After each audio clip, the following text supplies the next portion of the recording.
Olmazor tumanining 5 yulduzli Moyariq mahallasiga kelganmiz, qadrdonlar. Mana mahallani bitta ko'ringlar. Kattagina keng ko'chalarimiz, yon atrofdagi qo'shnilarning uyini ko'ryapsizlar. Endi kommunikatsiyadan umuman muammo yo'q. Mana shu burchakda 4 sotixli yer maydoniga ega bo'lgan xonadonimizni sotuvga qo'yilgan.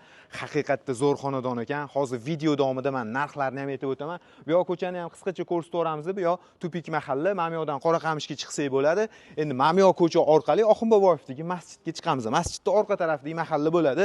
Endi marhamat, uyimizni ko'ringlar.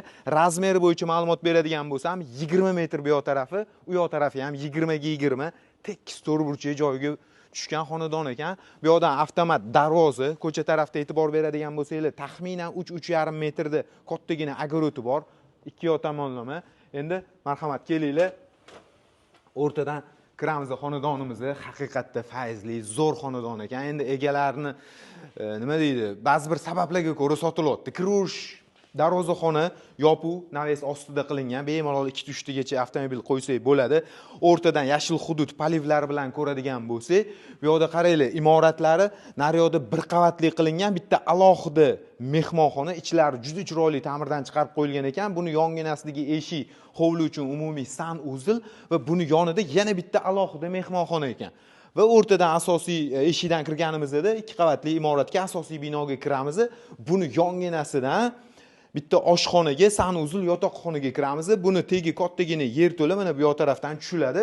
Ham ko'rishinglar mumkin. Chiroylikkina yozgi oshxonalar ham yasab qo'yilgan. Endi mana bu yoq rakursdan hovlini ko'rasizlar. Juda chiroyli sharoitlar qilib qo'yilgan ekan. Yashayman degan odam bo'lsa maza qilib yashaydi.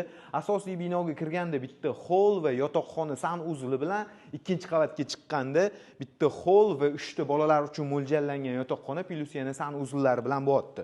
Uyimizni $300,000 so'rashyapti. Agar tepasida kelib savdolashadigan bo'lsanglar, albatta kelishiladigan joylar bo'ladi. Ma'lumot o'rnida aytib o'tdik, bu mahallada hozirgi kunda $30,000 dan $40,000 gacha bir sotuv yer narxlari sotilyapti. Endi joylashuvga, sharoitlariga qarab. Bilasizlar, har doim joy egalarining nomerini video ostida qoldiramiz, aloqaga chiqaverasizlar.